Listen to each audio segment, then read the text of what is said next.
안녕하세요. 빅데이터 닥터입니다. 어제 제 책 가짜 건강의 유혹이 첫 예약 구매로 첫 오픈이 됐고, 아직 제 책을 보지도 않으셨는데 그냥 저를 보시고 저 하나만 보시고 책을 구매했다는 인증샷들을 정말 많이 올려주셨어요. 그래서 진짜 감동 많이 받고 정말 너무너무 감사했습니다. 그래서 오늘은 좀 특별한 얘기를 한번 해보려고 해요. 올해 들어 팔란티어 주가가 진짜 엄청나게 폭등을 했죠. 그래서 요즘 들어서 채널에 이런 댓글들이 정말 너무 많이 달리는 것 같아요. 팔란티어 지금 사도 되나요? 라고요. 그런데 아시다시피 저희 채널에서 팔란티어 주가에 대한 해석을 했던 적은 단 한 번도 없었습니다. 팔란티어라는 기업이 추구하는 그 가치가 너무 멋져서 그냥 기업을 소개해 드렸던 것 뿐이지, 그리고 팔란티어가 건강이랑도 너무 연결이 되거든요. 그래서 특히 더 기업에만 집중적으로 달아왔던 것 같아요. 그게 다였죠. 그런데 요즘 들어서 이제 주가가 많이 오르다 보니까 기업 주가에 대한 문의가 정말 많이 들어오고 있는데, 그동안은 뭐 제가 대답할 영역이 아니라 생각해서 못 본 척 해왔지만 오늘만큼은 한 번 정도 얘기를 해보는 게 좋지 않을까 생각이 들어서 이렇게 카메라를 켜게 됐습니다. 그래서 지금 여행 중인데, 잠깐 해외에 나와 있는 중인데, 이 말은 지금 좀 해야 될 것 같아서 팔란티어 주식을 지금 사도 되는지 제 채널에서 최초로 한번 얘기를 해볼게요. 그 전에 잠깐만 제 개인적인 얘기를 한번 해보겠습니다. 제 주식 투자 경력은 소액으로 투자했던 기간까지 합치면 아마 한 10년 정도 되는 것 같아요. 남들처럼 막 그렇게 길진 않습니다. 그러다 시드머니를 좀 키워서 투자를 했던 것은 2016년경부터였어요. 그때 시드머니를 키워서 투자했던 이유는 그때 테슬라라는 기업을 책에서 처음 접해서였거든요. 앞으로는 스마트폰이 아니다, 뭐 스마트카가 대세가 될 거다, 그리고 테슬라가 그 중심에 와 있다, 이런 얘기들이 당시 책에서 엄청나게 소개가 많이 됐었거든요. 그러니까 당연히 솔깃했겠죠. 그래서 2017년 초쯤에 우리나라에 모델 S가 처음 들어왔었고, 그때 당시에 들어오자마자 바로 시승도 하고 했었습니다. 그때 저는 남쪽 지방에 살고 있었었는데 그 시승 하나 해보려고 막 서울로 오고 그랬었거든요. 그리고 그때 시승 해보고 나서 뭔가 느낌이 빡 왔었죠. 이거 뭔가 다르다, 미래에서 온 차다. 그래서 그때부터 투자금을 늘리면서 2017년부터 테슬라를 본격적으로 공부하기 시작했던 것 같아요. 그런데 제가 차에 대한 이 업계 쪽에 대한 기초 지식이 전혀 없다 보니까 아무리 공부를 해도 뭔가 내용이 하나로 모아지지가 않는 거예요. 그리고 내용이 안 모아지니까 미래에서 온 차인 것 같긴 한데 그 미래의 모습이 명확하게 그려지지 않는 거죠. 그리고 미래가 안 그려지니까 기업에 대한 믿음도 확고해지기가 어려웠죠. 그래서 그 당시에 테슬라에 대한 확신을 얻기 위해서 제가 택했던 방법은 이거였습니다. 나보다 더 기초 지식이 많은 사람들은 테슬라를 어떻게 이해하고 있는지, 그 사람들의 이해 방식을 들여다보려고 했던 거죠. 그들은 테슬라를 어떻게 이해하고 있는가, 그들의 온톨로지를 보려고 했던 겁니다. 그래서 그분들이 당시에 써놓았던 블로그 글들을 굉장히 많이 찾아보기 시작했어요. 자, 여러분, 그렇다면 나보다 기초 지식이 더 많은 누군가가 테슬라를 어떻게 이해해야 하고 있는지 써놓은 컨텐츠, 그 컨텐츠를 보는 것이 당시에 저에게 도움이 됐을까요?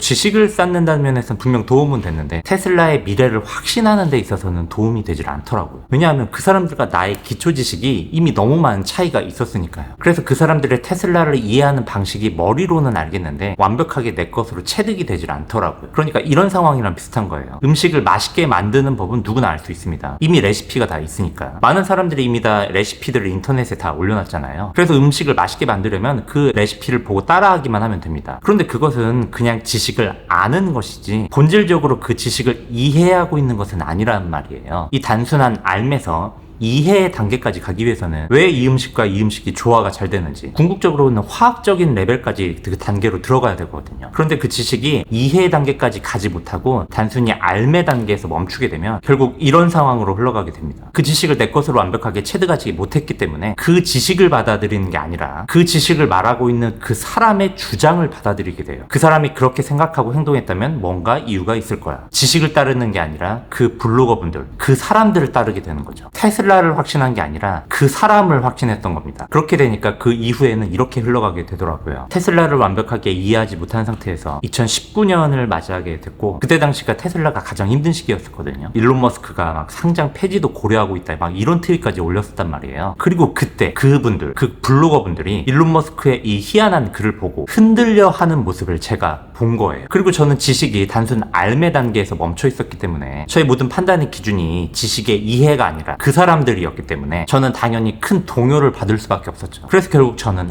테슬라는 미래가 보이지 않는다 라는 판단을 내리고 테슬라를 매도하고 다른 투자 상품을 찾는 인생 최대 실수를 범하게 됩니다. 근데 재미난 게 뭔지 아세요? 당시 저는 지식을 이해하는 수준까지 가본 경험이 없었기 때문에 다른 투자 상품을 찾는 과정에서 똑같은 일을 또 반복하고 있던 거예요. 그 상품 자체를 이해하려 하지 않고 않고 그 상품을 소개하는 그 사람을 믿으려고 했던 거죠. 그래서 그때 제가 투자했던 상품이 뭐였냐면 인버스 레버리지 3배 ETF였습니다. 그리고 그렇게 투자한 결과 벤츠 S클래스 정도 한 대를 그냥 날려버리는 손실을 보게 되고 말았죠. 그런데 더 재미난 것은 그 상품, 그 레버리지 상품의 방향성이 뭔가 이상하다는 것을 제가 중간에 눈치를 채긴 챘는데, 그런데 그 상품 소개한 사람은 괜찮다 계속 가져가도 된다 이렇게 말했거든요. 그러니까 저는 이 상품의 허점을 그대로 있는 그대로 보지 못하고 아직 내가 모르는 게 있는가 보다, 그 사람 말이 맞겠지, 끼워 맞추게 해석을 해버리게 되더라고요. 저의 판단의 기준이 지식이 아니라 그 사람 자체가 되어버렸으니까. 그래서 결국 저도 홀린 듯이 손실이 나고 있는 그 구간에서 시드머니를 더 끌어서 더 투여했단 말이에요. 그래서 거의 2억 가까이나 되는 금액을 날려버리는 그 단계까지 가게 돼서야 스스로 판단하는 능력이 중요하다는 것을 그때 처음으로 느꼈던 것 같습니다. 그 과정에서 동시에 테슬라의 주가는 5배 이상이나 오르는 상황을 뼈아프게 바라만 봐야 했죠. 정말로 큰 수업료였던 거죠. 여러분, 제가 왜 이 가슴 아픈 과거의 이야기를 하는지 좀 느낌이 오시나요? 제가 말하는 팔란티어 지식들은 그건 제가 팔란티어를 이해하는 방식이자 제가 구축한 저의 온톨로지예요. 여러분은 저의 이 온톨로지를 참고만 하셔야 됩니다. 왜냐하면 어차피 여러분은 제가 팔란티어를 이해하는 정도를, 제가 팔란티어를 확신하는 정도를 똑같은 수준으로 느끼는 게 불가능해요. 처음부터 저와 여러분은 기초 지식의 결핍 정도가 다르니까요. 지난번 올렸었던 오프라인 모임 후기 영상 보셨죠? 제가 그 모임 하고 나서 충격을 받았다고 말씀드렸었는데, 만일 여러분께서 그 오프라인 모임에 오셨었다면 제가 느꼈던 강도의 충격을 받으셨을까요? 저는 절대 아니라고 봅니다. 저에겐 금쪽 같은 이야기가 여러분에겐 그냥 흘려가는 이야기였을 거예요. 실제로 그날 모임 안에서도 그런 모습들이 있었습니다. 같은 주제를 얘기해도 몇몇 분들은 큰 충격을 받고 몇몇 분들은 별거 아닌 것처럼 받아들이시더라고요. 그런데 이건 뭐 너무 당연한 거죠. 각자의 지식 결핍 상태가 다 다르니까. 그러니까 이 말은 팔란티어를 본질적으로 이해하기 위해서는, 그래서 팔란티어에 대해서 스스로 판단할 수 있는 그 단계에 가기 위해서는 필요로 하는 지식이 사람마다 서로 다 다르다는 걸 뜻합니다. 그렇기 때문에 제가 팔란티어를 이해하고 확신하고 있는 그 상태, 그 마음을 여러분이 똑같이 100% 똑같이 느끼는 게 불가능한 거예요. 제가 느끼고 있는 확신의 정도는 저에게 있는 결핍을 기반으로 그 결핍을 채워나감으로써, 그래서 저만의 방식으로 이해함으로써 만들어진 저만의 기준, 저만의 온톨로지이기 때문이에요. 그러니까 저의 영상들, 저의 의견을 투자 판단의 절대적인 기준으로 삼으시면 안 되는 겁니다. 만일 제 영상이 투자의 결정이 기준이 된다면 그건 팔란티어를 이해하고 있는 게 아니라 저를 이해하고 계신 거예요. 좀 더 정확히는 제가 만들어 놓은 팔란티어를 지금 이해하고 계신 거죠. 그럼 여러분은 지금 팔란티어에 투자하고 있는 게 아니잖아요. 제가 만들어 놓은 팔란티어에 투자하고 계신 거죠. 그리고 그것은 곧 투자의 기준이 팔란티어에 있는 게 아니라 저에게 있게 되는 겁니다. 참고로 저는 정말로 솔직하게 팔란티어의 10분의 1도 아직 이해하지 못했다고 생각하는 사람이에요. 그리고 매번 방송 때마다 제가 얘기하고 있습니다. 저는 팔란티어에 대해서 매우 편향적으로 얘기하고 있다고요. 저는 당연히 그럴 수밖에 없어요. 왜냐면 제가 지금 팔란티어에 완전히 꽂혀있는 상태니까요. 누가 봐도 그래 보이잖아요. 그렇기 때문에 어느 날 갑자기 제가 팔란티어에 등을 돌리고 미래가 보이지 않는다고 말할 가능성도 분명히 존재하고, 혹은 팔란티어에 완전히 올인해야 된다고 더 극단적으로 말할 가능성도 존재하는 거죠. 그런데 그런 상황에서 만약 여러분에게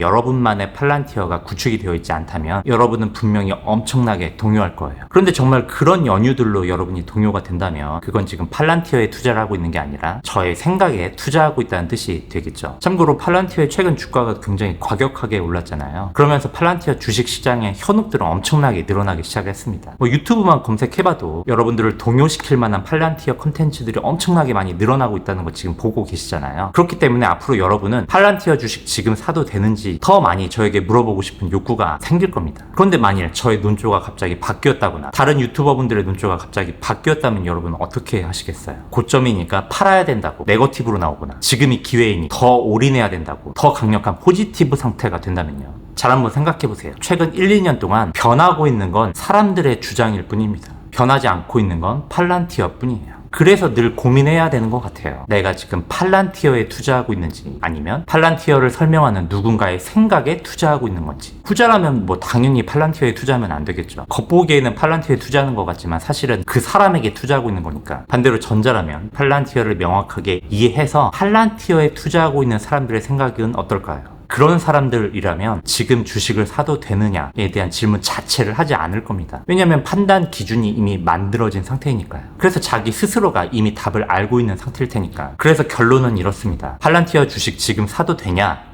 사면 안 됩니다. 그런 질문을 하고 있는 여러분이라면 말이죠. 그런데 재미난 게 뭔지 아세요? 여러분 중 상당수는 제가 이렇게 얘기했음에도 불구하고 아마 살 겁니다. 지금 시기 자체가 사라고 하는 사람들이 너무나도 많은 시기니까. 그리고 그 분들은 팔란티어만 그렇게 투자하실까요? 아니겠죠. 다른 기업 투자도 이렇게 사람들에게 계속 질문하면서 투자를 결정하겠죠. 그래서 제 생각은 그렇습니다. 뭐 모두가 다 그렇다는 건 아니지만 스스로 이해하고 판단해야 하는 그 필요성도 결국에는 스스로 피부로 깨닫는 순간이 와야 알게 되는 것 같아요. 저에겐 그 순간이 뼈아픈 수업료를 냈던 순간이었던 거고요. 여러분은 그렇게 뼈아픈 수업료를 내지 않으셨으면 하는 바람에 오늘 영상을 이렇게 여행 중에 해외에서 찍게 됐습니다. 질문에 답변이 되셨기를 바라겠습니다. 감사합니다.